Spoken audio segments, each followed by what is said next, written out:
Hello my quilting friends! Leah Day here with a new collaboration video. I just received a beautiful quilt block from Helen Stubbings and her website is hugsandkisses.net. So this block has lots of little pieces in it, but I've decided to quilt it really simply with my walking foot in a design called Super Spiral. So let's jump on the machine and I'll show you how this works.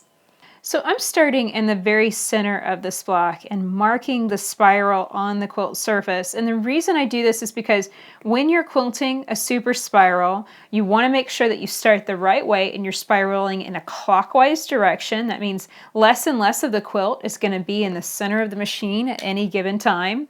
So you want to make sure that you're starting in the right direction. It is unbelievably easy to work in the opposite way, and then it'll feel harder the further you go. Not easier. And then the other reason is that it's really hard to stitch this and use the edge of your walking foot as a guide when you have nothing to go on. So you really do need to start with some form of marks. And I just freehand this. And the way to do that, just start with a spiral. It doesn't have to be very clean. And then as you look at it, if there's some wobbles or blips or you're like, oh, that doesn't quite look right, just keep expanding the lines and tweaking them until it looks right. And that's the cool thing, the marks will always wash out. So that looks good. Now I'm going to pull up thread in the center of the quilt. I'm just going to drop the needle straight down, bring it up, and give that top thread a tug, and then I'll bring my bobbin thread up to the surface. And this beginning phase, this is what's tricky.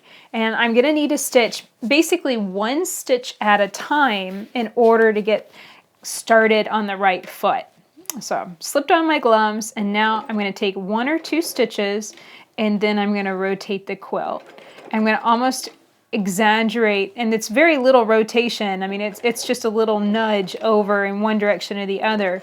And the reason I'm stopping and quilting so slowly is because if I tried to speed through this, I would end up with a really angular looking spiral. It really wouldn't look good.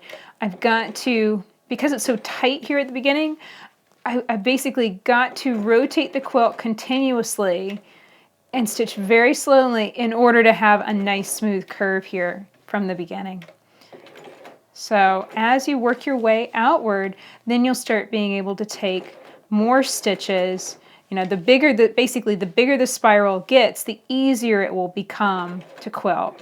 But right here at this initial phase, it really is kind of one stitch at a time.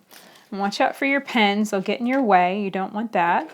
I'm coming around now, and I'm about halfway through this just initial section where I can actually start using the edge of my foot as a guide, which will be really nice. If you have a little wobble or a blip, don't panic about it. More than likely it won't be super noticeable in the finished quilt. You know, don't feel like you have to stop and rip the whole thing out and start over again. It's not the end of the world. Okay, so careful stitching, and then now you can see here's my starting point, and I can line that up now with the edge of my walking foot and just kind of have that as a guide. And that's going to be how I space out the lines from here on. And my marks might not be 100% accurate to that. You know, I was just kind of guesstimating the space with my lines that I marked. And now I can kind of correct it. I just want to make sure that I'm maintaining a nice, smooth curve. So again, just 1 or 2 stitches at a time. And I'm using my knee lifter here to lift the foot slightly. And that's what's lifting it up and allowing me to rotate the quilt. Just that little nudge over. That's the other thing that you have to be careful about. If you rotate too far, like if I did this, I would end up with a really kind of almost a zigzag kind of look. It would be a noticeable little blip in the line. So you have to control your rotation and just rotate a little bit.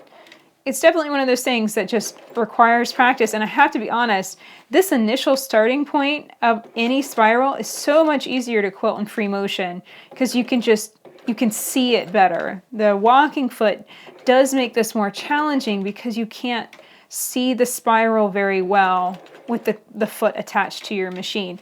So this is one of those things, I mean, you could quilt the beginning in free motion, and then when it starts to get kind of too big for your hands, you could switch out to walking foot style quilting, and then that would be maybe easier. There's always multiple ways of doing things though. Keep that in mind. There's no wrong way. Now I'm coming around and you can see I'm basically using the edge of the walking foot as a guide. I'm keeping that lined up here with the edge of my stitching, and I'm maintaining that very simple step. 2, 3 stitches, rotate gently, 2, 3 stitches, rotate gently. So I'm going to continue working like this. It's a little slow and I'm sure it's getting tedious for you to watch. So I'm going to continue going, and I'll meet you back here when we get a little further along and I can show you how this speeds up the bigger the spiral gets.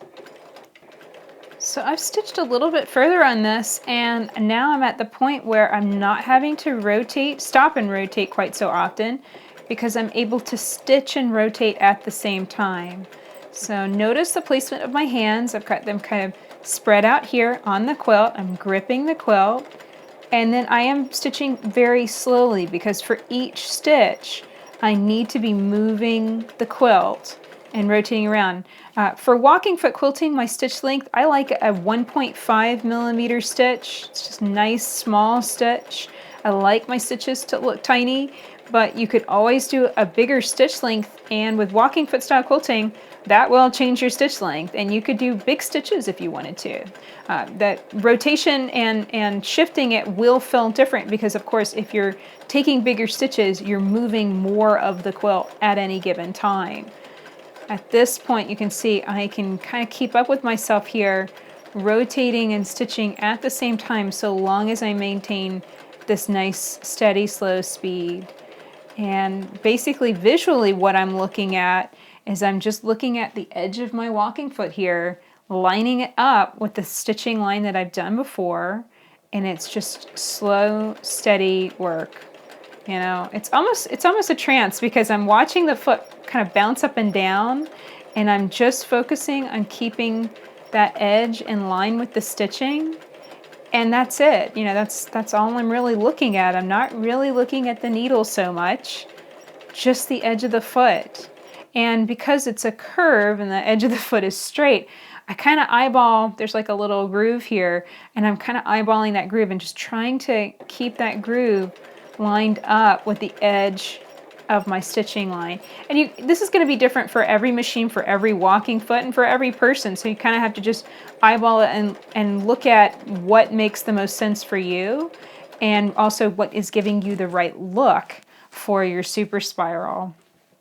So I'm going to continue stitching this, and I'm going to stitch this all the way out to the edges of the quilt. So I'm going to meet you back here after we filled in all the way to the edges, and I'll show you how to handle these outer edges when you kind of run out of the center. You can't spiral around anymore, and you have to fill in the corners. So I've reached this outer edge of my spiral, and as I'm stitching around, whenever I kind of hit the edge of the quilt, this is what I do. So I run right up against it, and I'm about 1/8 of an inch from the edge, and I just rotate and stitch straight down the edge of the quilt. And what that does is it just stabilizes that edge. It's the best way to do it. It kind of keeps you out of the batting, you know, kind of one prong on the quilt and one prong in the batting. So hopefully it won't get too clogged up in your foot. That's the thing, I don't like stitching into batting hardly at all, simply because it can get caught up in your foot and really make a mess.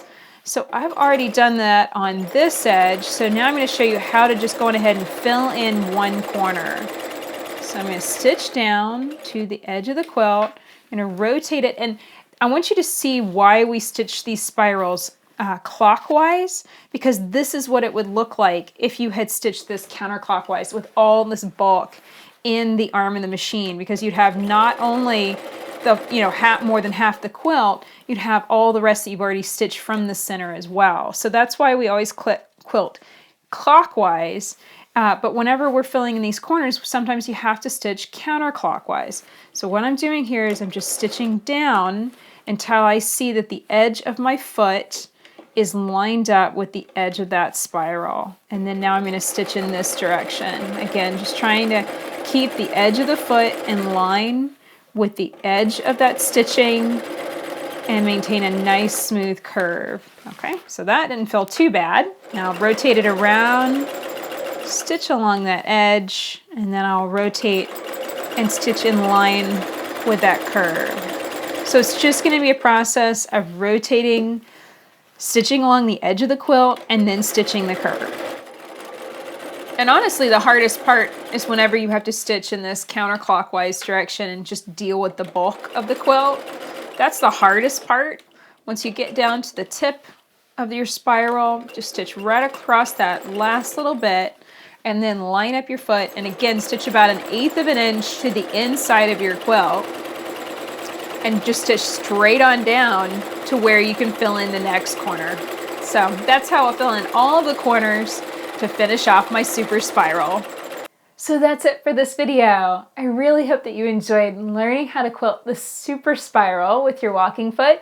It's a really easy design, and honestly, the edge of the walking foot does most of the work. So long as you get through that tricky center spot, all the rest of the design is easy after you get out of that really tight area. If you'd like to learn more about Helen Stebbings, check out her website at hugsandkisses.net. If you enjoyed this video, please like it, share it with your friends, and subscribe to my channel on YouTube so you don't miss out on the next video coming out soon. Until next time, let's go quilt!